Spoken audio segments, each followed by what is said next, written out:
2023ની હિંસા પીડિત વિસ્તારોમાં મુલાકાત કરી અને 7,300 કરોડ રૂપિયાની વિકાસ યોજનાઓનું ઉદ્ઘાટન કર્યું.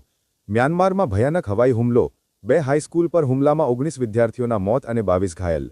દિલ્હીમાં પીએમ મોદીની માતાનો એઆઈ વિડિયો સામે વિવાદ, મહિલા અપમાનના આરોપે કોંગ્રેસ નેતાઓ વિરુદ્ધ એફઆઈઆર નોંધાઈ.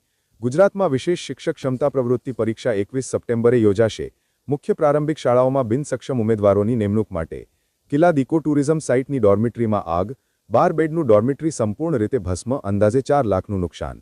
સુરતમાં બેંક અધિકારી ચોકલેટ એજન્સીના ઠગાઈનો શિકાર, 9 લાખ રૂપિયા ગુમાવ્યા, માલ ઉપલબ્ધ નહોતો. વિપુલનગરમાં એક કબડ્ડી લાશ મળી, શરીર સિર વગર મળતા ખૂન, કાનૂની તપાસ શરૂ. તેરા તુજકો અર્પણ યોજનામાં ગુજરાત પોલીસનો મોટો પ્રયાસ, 40,811 નાગરિકોને 500 કરોડ જેટલી મિલકત પરત અપાઈ. બોર્ડર ઓલી નજીક એક યુપી નાગરિક પકડાયો, 1 કરોડ રૂપિયાના નશાના સામાન સાથે, જેમાં હેરોઇન, કોકેન અને અલ્પ્રાઝોલમ શામેલ. રાજકોટમાં જીડીઆઈસી ડેપ્યુટી એન્જિનિયર પકડાયા, 50,000 રૂપિયાની લાંચ લેતા રંગે હાથ ઝડપાયા. સુરત ફરી એકવાર સુપર સ્વચ્છ લીગમાં ટોચે, ઇન્દોર, નવી મુંબઈ અને વિજયવાડા પણ સફાઈમાં શ્રેષ્ઠ શહેરોમાં સામેલ. ઉધના વિસ્તારમાં મસાલા સ્કેમનો પર્દાફાશ, ફેક્ટરીમાં 5 લોકો ફેક મસાલા વેચતા ઝડપાયા.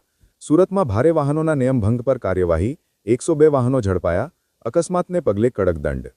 એમટીબી આર્ટ્સ કોલેજ સુરત, ઉગ્ર વિવાદ, એબીવીપી વિદ્યાર્થીઓના વિરોધ બાદ ક્લર્ક સહિત 9 લોકો સામે એફઆઈઆર. સુરતમાં ગ્રીન વ્હીકલ પોલિસી 2025નો પ્રારંભ, પીએમ મોદીના જન્મદિને એસએમસીએ અનોખી યોજના ઘોષિત કરી.